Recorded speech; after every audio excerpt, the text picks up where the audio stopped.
Houston, we're all about culture, music, and live performances. And there's a great one coming up. The Apollo Chamber Players are bringing With Malice Toward None to Miller Outdoor Theater, a multimedia concert inspired by Abraham Lincoln's famous words and what they mean today. It features music from composers like Black Vietnam veteran J. Kimo Williams, with special guests like Houston Poet Laureate Emeritus Deborah Deaton Luton. Catch it live on August 22nd. Free tickets are available starting August 21st at milleroutdoortheater.com.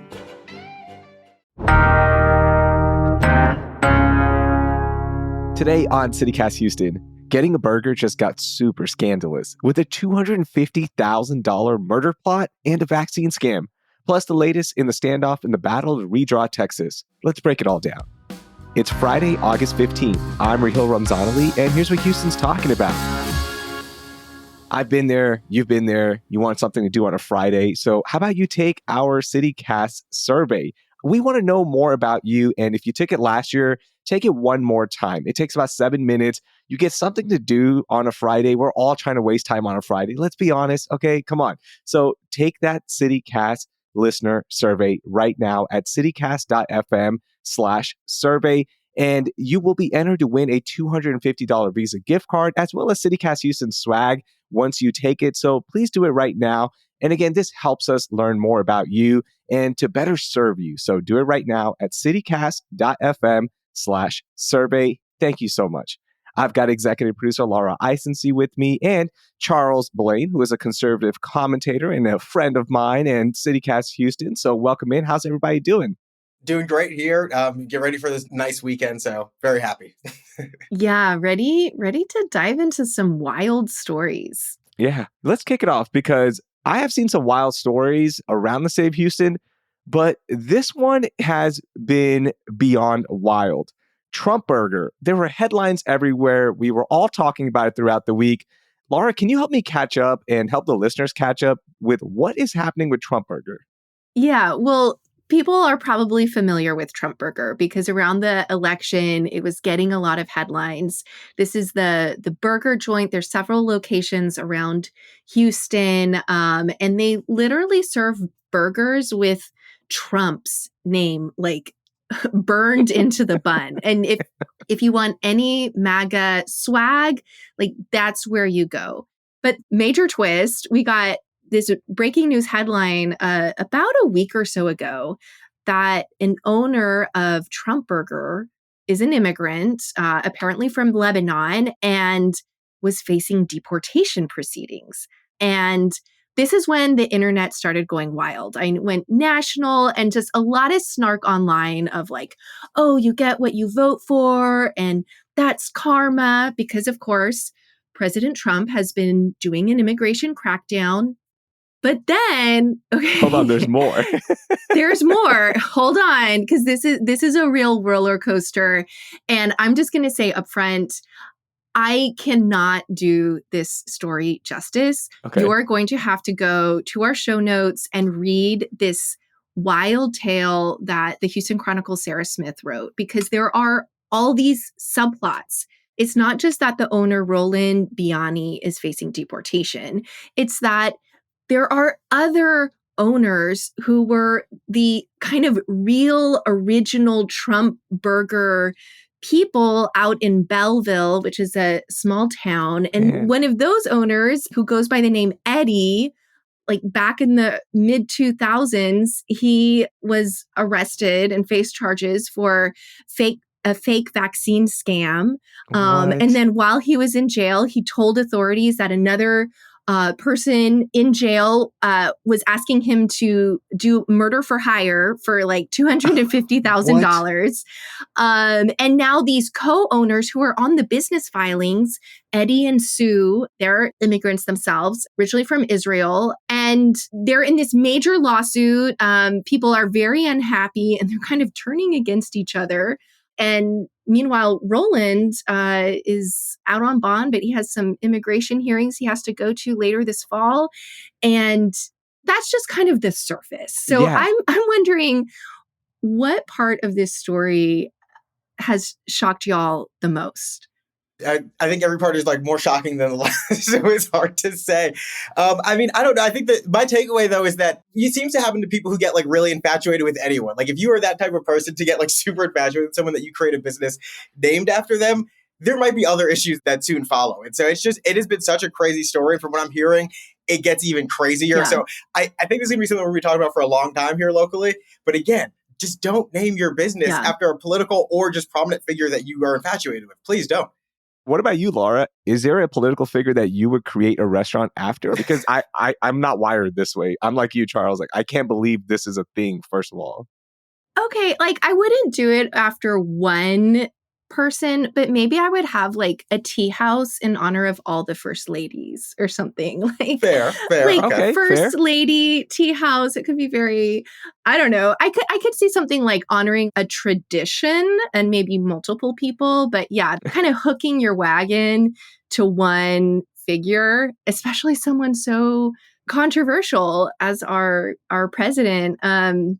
In terms of takeaways, I thought Sarah Smith's takeaway at the end of her tale, which again, highly recommend. It's like, get your popcorn while you're reading it. Yeah. But, in some ways, it's a story about the American dream, right? And you have immigrants coming to Houston, seeing an opportunity, building up that opportunity, seizing the moment, but she kind of gives it a twist. And I'm curious if y'all agree with her that it's less about the America of before of, pulling yourself up by your bootstraps and, making it work, and more about the way our American dream is today. And I'm going to kind of paraphrase her, that success is less about substance and more about seeming. Truth is the thing said loudest and quickest. Affiliations by credibility. That's a long way to say make a quick buck. That's what I took away from this. Like, hey, strike while the iron's hot. If everyone's going crazy, we've seen the MAGA movement and how people rally around it, then let's strike while the iron is hot and make something called Trump Burger. The food, by all accounts, is not that good. Okay, the burger's not that good. The chicken tenders are not that good. Have you tried them? I haven't tried it, but I'm saying what I've read online, because there's no way I'm going to Trump Burger, or I'll be honest, I don't think I'm ever going to go to a celebrity-driven restaurant like that. Like, that's just not something that makes me excited to go try, right? But this just seems like a money grab. When it first came out, I was like, oh yeah, Trump Cafe, even in 2016 when we heard about it, it's like, oh, you're just capitalizing on this movement and that's it. Yeah, I think that's right. And I think maybe I didn't give them enough credit at first when I said they were just infatuated. Like maybe they were just the savvy business individuals who decided to capitalize on this. Maybe it's a little bit of both. I don't know. Yeah. But what is interesting, and I can't remember the exact line that you said, Laura, that from the piece, but kind of about trading on an image rather than substance. It's kind of like a uniquely Houston story in the sense, because I don't know if you guys know this story about how when the Allen brothers first moved here and they created this flyer and sent back north about what Houston was, and it was like they created this image, and it was like this lush green place, and it wasn't humid, and it was beautiful, and it was like a city on a river, and you should come down here and move. And a bunch of people ended up moving here based on this kind of like perception of this flyer, and then got here and figured out it was a swamp, but they loved it anyway because it's still a great place to start a life, and they turned it into what it is today. I don't know that that's going to happen with Trump Burger, but I do. Yeah. I had not thought of that link of, Houston's origin story of the Allen brothers, because they're sort of kind of bending the truth is why we live in a swamp. Like, this is why we live in a swamp. It's our beautiful swamp now. I left the beautiful swamp last week. I was in Boston, and the reason I'm bringing this up, I was in Chinatown in Boston in a small Vietnamese mom and pop owned restaurant. So I'm ordering a banh mi, and I look up at the TV and I see Jean Wu. State Representative Jean Wu was on the TV in Boston. I'm like, wait, hold on. I immediately texted Laura a picture. I was like, hey, check this out. Everyone is talking about this big story. And of course, that is the Democrats leaving Texas because of the redistricting battle. And it has been wild to watch it across the nation and just the coverage nationally as well. But Charles, update everyone on what is the latest with the redistricting battle and the standoff for it. Yeah, I mean, well, as of today and probably for the next few days, we're at a pause because the first special session is now over. And the Yeah. Democrats, I don't know about all of them, but many of them came back because there's no longer this kind of looming threat of arrest. However, Governor Greg Abbott says that he is going to call another special session and will continue to do so until he gets redistricting voted on. And the Democrats have vowed to not go to special session until redistricting is off of the call. But the governor says that he's going to kind of mimic the same agenda from special session 1 to special session 2. And so we're going to end up in this situation again over and over and over again. And I think the thing is that, they're both at such an interesting inflection point, if you will, because the Democrats, they broke quorum a couple of years ago for school choice. And it's proved to them that even in a state where they had no political power, they couldn't kind of advance enough to get enough power to pass things through the legislature that they wanted, or kind of the legislative power to get things through. They had this tool that they could use to their advantage. And it at least delayed the process at the time being. But I think what we're seeing now is that they're trying to use this again. And the governor is put into a place where he, as the Republican Texas governor, the kind of like stereotype of what a Republican governor would be, can't let Democrats control his legislature. And so they're both at these points where we can almost prove that we can accomplish something in a red state, and I can't let them win because then that's going to say a lot about me. And I don't know who's going to back down.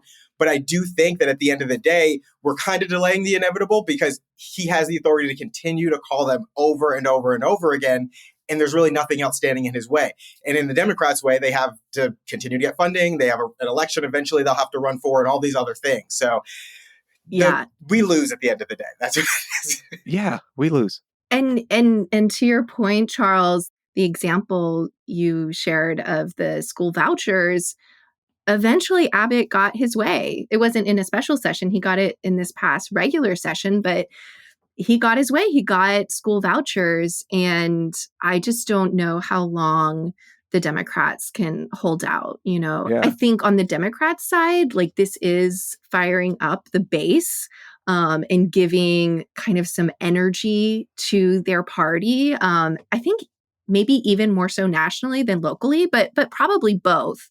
All the folks in Boston watching from the Vietnamese sandwich shop. But, the other thing in terms of like we lose, I mean, the flood relief right now is losing. I mean, that's kind of being held hostage by this. I don't understand why we can't just have one special session on flood relief. Like, could we just do that? Could we have just flood relief and then come back to the maps? But that's not the way the political chess is being played. I want to bring this back to Houston because a lot of our congressional districts, if and when they consider these maps, there's an interesting story in Houston Public Media of a neighborhood over on East Houston, Denver Harbor, that is over 90% Latino, historically Democrat, and they would be redrawn into a Republican-leaning district, and they're worried they're going to lose their voice.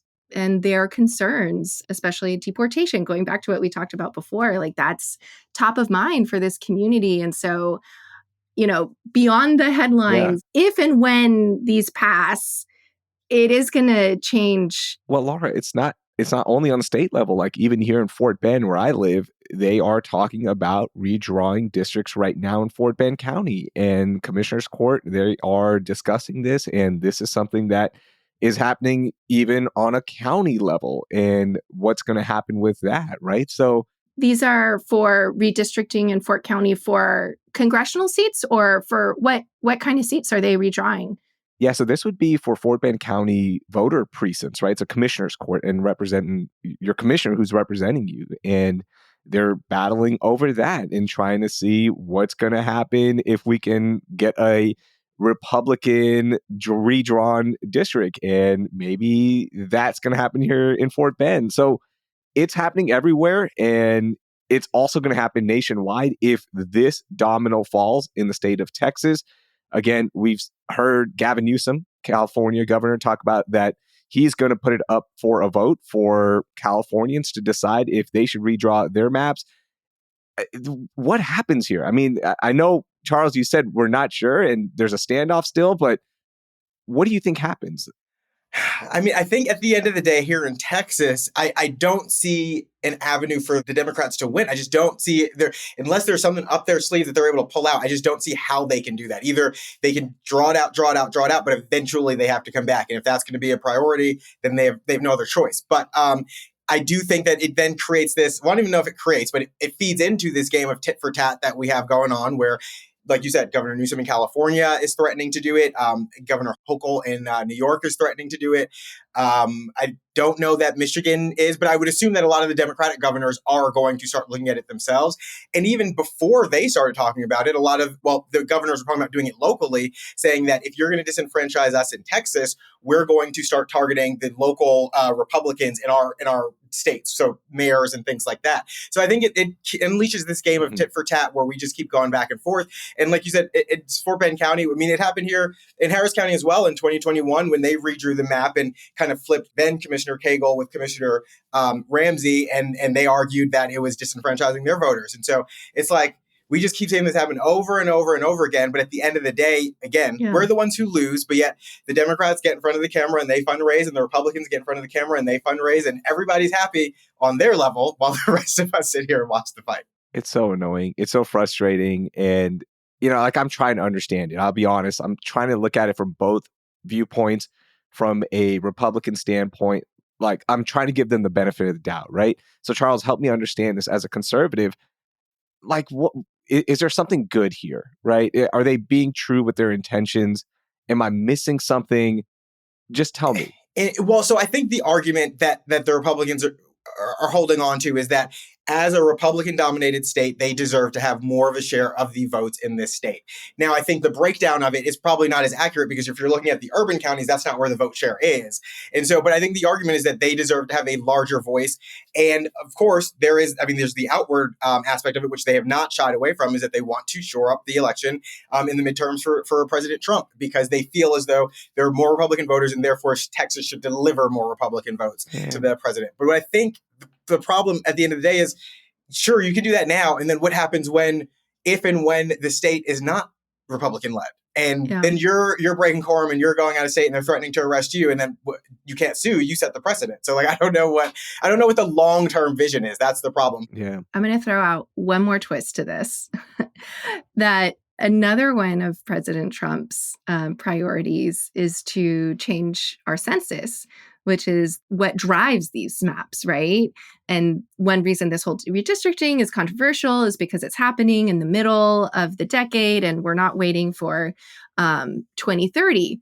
But the new way that Trump is proposing to do the census, Texas could really lose because right now, undocumented immigrants, people who live here but may not be here legally, they're still counted. And he's proposing to not count those people. And that's over 1 million people in Texas. So, thinking about the long-term game, we could lose, there could be fewer representatives from Texas and fewer resources and less federal money if we stop counting a lot of people who live here. There's politics at play at every level, but I have to give credit to the Republican Party that they're being honest with what they're trying to do. They're like, we want more seats. We think we should have more seats from Texas. We want to win the midterms. So this is what we're doing. It's just very honest. They're not hiding behind anything. They're not hiding the ball. They're not. Just playing. They're saying this is it. This is why we're doing this. And the Democrats no, we're not going to allow this. And the fight continues. And it's something we'll be watching out for and, of course, covering right here on CityCast Houston.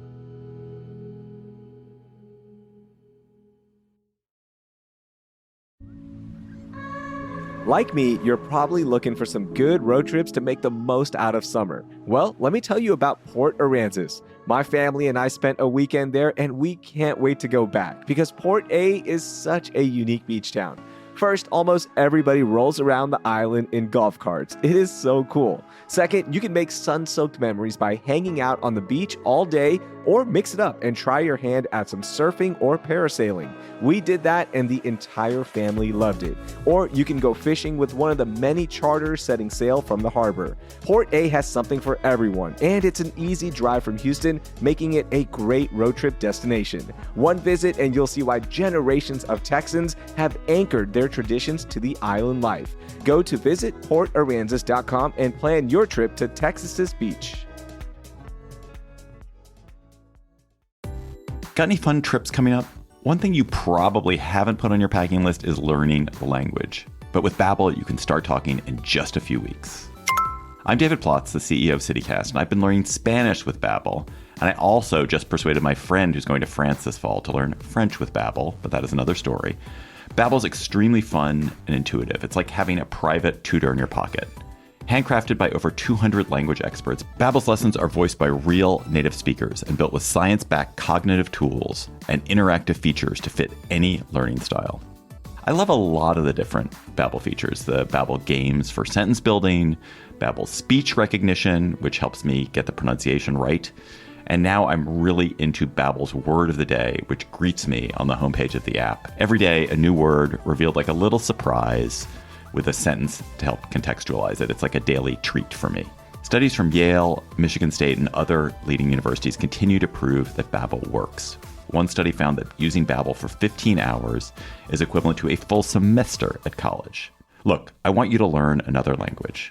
So I'm teaming up with Babbel to gift you 55% off subscriptions, but only for CityCast listeners at babbel.com/CityCast. Get up to 55% off at babbel.com/CityCast. Spelled BABBEL.com/CityCast. Babbel.com/CityCast. Rules and restrictions may apply. Before we get back to our conversation, I want to give a big shout out to everyone who has joined as a CityCast Houston neighbor, which is our new membership program. If you don't know, you can learn more about it at membership.citycast.fm, and you can sign up for just $10 a month. Angelina L., who is a new CityCast Houston neighbor, she said the reason she joined is because CityCast Houston balances news and fun, and I can get quick update on news and fun during my 30-minute walk and then leave it for the rest of my day. I want to support your efforts as well as get the added info and connection to Houston that becoming a member provides. So be like Angelina L., make us part of your morning walk, your morning gym routine. You get the benefits of ad-free listening. You get first dibs on Hey Houston's event calendar, which I know people love, Laura. Like, the event is one of the biggest draws for people, but you get first dibs when you become a CityCast Houston neighbor for just $10 a month. Yeah, you can sign up now. It's really easy. You just go to membership.citycast.fm and leave us a note while you're joining, and we'll give you a shout out too. Hey, Charles, let's talk about some other stories that we might have missed. What caught your eye? Yeah, so I think the big one for me this week has been this conversation going on at Commissioner's Court where the elected Harris County Constables are asking for a pay raise. And so it sounds a lot like a story that happened a couple months ago where the constable deputies asked and got for a pay raise. Now the 8 elected constables are asking for a bigger pay raise. A lot more. And this is amid a growing or looming budget deficit at the county of $200 million. It's a little more than $200 million. But what is going on is that the constables are saying that with the pay raise for the deputies, it brings some of their top paid deputies above their own salaries. And so therefore they should be, I don't know how they came up with this number, but 17.4% between their top employees and them. So what they're asking for is going to bring them to about $290,000. So that's what they would be getting paid, which is just under the Houston police chief and just above the sheriff. And so some are arguing that how can you say you should get paid more than the sheriff, who has a countywide law enforcement agency, when you're broken up in between 8, but also the gap between like the number of people in the highest populated constable precinct and the lowest, it's significant. I think the lowest is somewhere in the realm of like 200,000 people, whereas the most populated is kind of in the millions. So it's an interesting conversation to say the least. Okay, I read a scathing editorial in the Houston Chronicle about this, and I left it with the takeaway of this is just greedy. There's no other takeaway for me other than this is greedy, because a lot of what the constables are doing, they handle low-level crimes. They leave most of the violent offenses and investigative work to the Harris County Sheriff's Office and HPD. So is that fair to say, y'all? Or like, am I out of bounds in thinking that? Am I just swayed by this editorial? Tell me, am I wrong here? Well, I think the editorial was pretty convincing and really backed up by a lot of investigative reporting by the Houston Chronicle over the last couple years, looking at this like very Byzantine system of constables and, different overlapping jurisdictions and what really are their roles. And they have all this political power. And so, I thought the Chronicle was really smart. Don't say no, don't say yes. Mm-hmm. Make them earn it. And let's reform this system that really isn't working for the county and really isn't working for county residents, because all those unincorporated areas, they don't have their own police department. So they do really depend on these constables, but the county is paying for it. So either do these reforms or maybe incorporate and make your own city and have your own city police department and pay for it yourselves. But I think if the county's paying for it, then, they should be able to reform the system to make it more efficient and more responsive to residents. Yeah. And so I honestly don't know where I come down on this. And the reason is because I think that the argument that now their top employees are making more than them, that's, to me, is not a good argument. You look at city council members, a lot of their chiefs of staff are making way more than they do. City council members make something like $60,000 a year. So not surprising at all. But I do also know that in a lot of these communities, that they truly love their constables because it's the one that's most present for them. It's the one they see all the time. It's the one, if they do call, they show up. And those things, those like quality of life crimes, if you will, like stolen bike and stuff like that, matter a lot to them. So I could see the reassurance and the benefit of having them there for those folks. And so when necessary, I think it alleviates some of the burden on the sheriffs and on our local police to kind of go and do what they've got to do and then, fill in these gaps where necessary. But do I think it should be $290,000? I mean, I don't know how they came up with that number. I really need to see some math behind that. And then on top of that, I think the reason I wouldn't go with that number if I went with a number was because last year they got a raise. There was this whole conversation about the grievance committee. They asked for a raise because they hadn't had one, I don't know how many years, but it's been a number of years. And the grievance committee, made up of random residents, decided to give the 8 elected constables a raise. And they got it. And so you're a year later, now we're asking for more. So, I mean, maybe stagger it and do something where it's like kind of incremental cost of living adjustments every year. But I don't know about this big jump. Yeah. Be smooth about it. Like cost of living adjustments. But man, jumping from that $45,000 raise that you got already last year to now another big raise. And the county is facing a deficit. It's not like they're just like overflowing coffers here. Like we are in a deficit budget season. Yeah. So where's that money going to come from? It's going to have to be cut from something else. So, Charles, you were talking about, quality of life and kind of quality of life crimes. I have a story for y'all that's about quality of life. And this one was totally under the radar. I completely missed it until I read about it in our daily newsletter, Hey Houston. Shout out to our newsletter editor, Brooke Lewis. But apparently there's this big fight brewing between Ben Taub Hospital in the medical center and Herman Park, because Ben Taub, which is our county hospital and great emergency services trauma unit, really a safety net hospital, serves an extremely important purpose. They need to expand, but they have no space. And so where are they going to expand? They want to take 9 acres from Herman Park, which Herman Park, by the way, is like over 400 acres. So it's a small parcel of the park. But this particular part of the park was donated years and years and years ago by a family. And the deed says, no. If it ever stops being a park, you have to give it back to the family. And so it's really being set up as a big battle, because it looks like the Harris Health CEO who leads Ben Taub is saying, no, like this is the only way. We're going to do eminent domain. We're going to really seize this land. And they might have to pay a whole lot of money to compensate this family, because now this is like prime real estate worth millions of dollars. And, And Harris Health CEO says this is not a land grab. This is not a power grab. That's what he told ABC's Maya Shea. And they really see it as a win-win.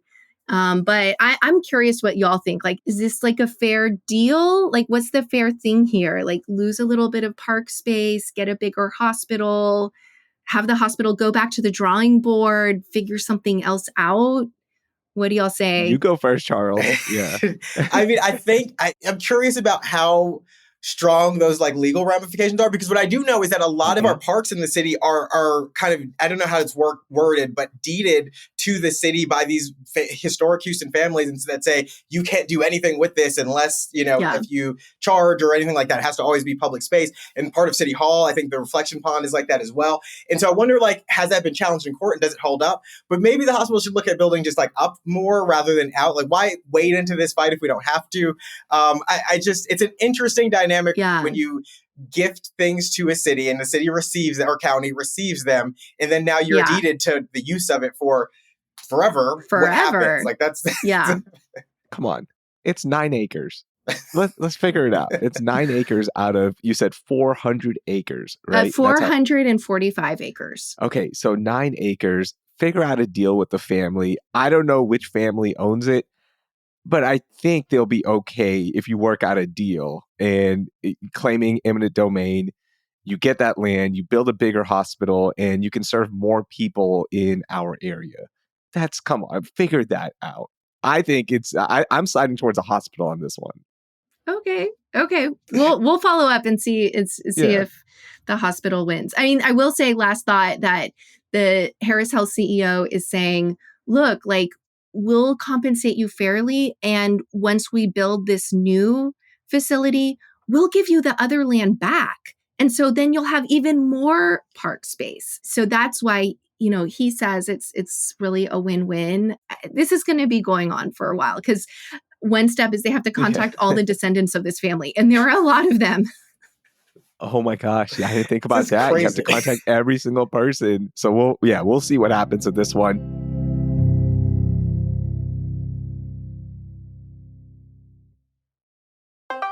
Need a fun free indoor activity? Well, the Contemporary Arts Museum has you covered with its new exhibition, Out of Stock. This inspiring exhibit features work from Houston teens and was curated and created by CAM's 14th Teen Council.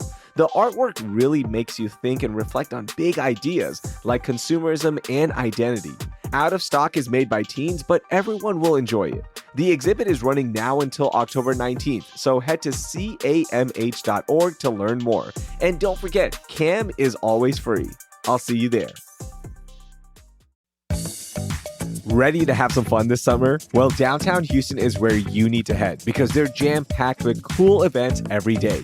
You know I love a good workout, and downtown Houston has so many free fitness classes. Plus, they have brand new dance classes at Market Square Park featuring merengue, bachata, and salsa. Just want to relax? How about some live music or their awesome movies under the stars? And you can't forget about their summer trivia nights at Trebley Park. There's something for everyone. So grab the kids, the dog, your date, or just yourself and enjoy your summer in Houston's original neighborhood. Here's one last tip. Blanket Bingo is back this month, but act fast because tickets do sell out. Find the full list of events at downtownhouston.org or text downtown to 56512 for all the fun at your fingertips. Downtown Houston. Get energized and revived.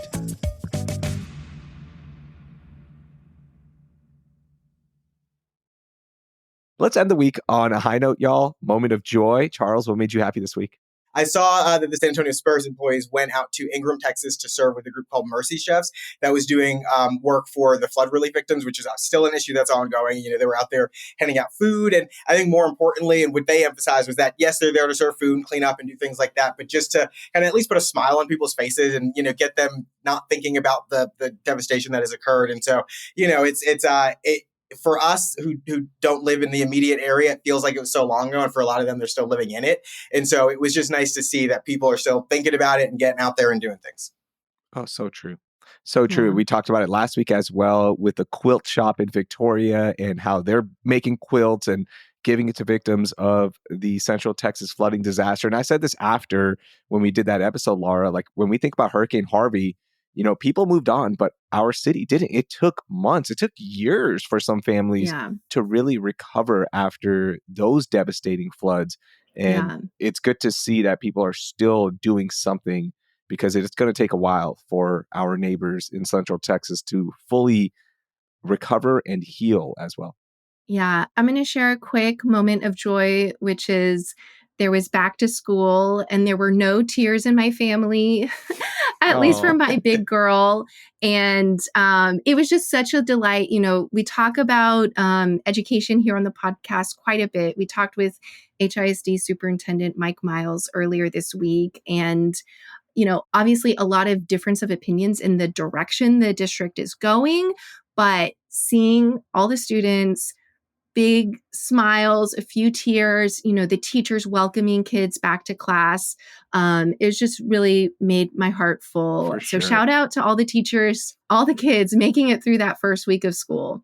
I was going to say, the kids didn't have tears, but did you? Because I certainly did. My oldest started 5th grade and started last year of elementary school. Dad was definitely tearing up. I was like, oh, I hope she has a good day. I hope she has a good year. And you just always stress out. And I think I always remember that kids are resilient. They'll be fine. Trust them. They will be fine. Yeah, they find their way. Yeah, I'm going to just add that I think, I didn't hear anything negative out of the stories of HISD's first week of school. Last year, we heard there were some challenges that they faced. And so it was really nice to not hear any of that. It seems like across the board, it was just kind of a good week, a good start to it. Yeah, definitely. One of the cool things about being a CityCast Houston neighbor, you get to shout out a local business or a charity. And I want to do that right now. Elizabeth B. wants to shout out Turkey Forest at Big Owl, H-Town Brewing, City Acre, and For the Culture. She is a beer gal and all of these brands. She loves them and wanted to make sure that we talk about them. And then also Rob P. wants to shout out the Katy Aquatic Center, where kids learn the values of sportsmanship, teamwork, and giving back to the community.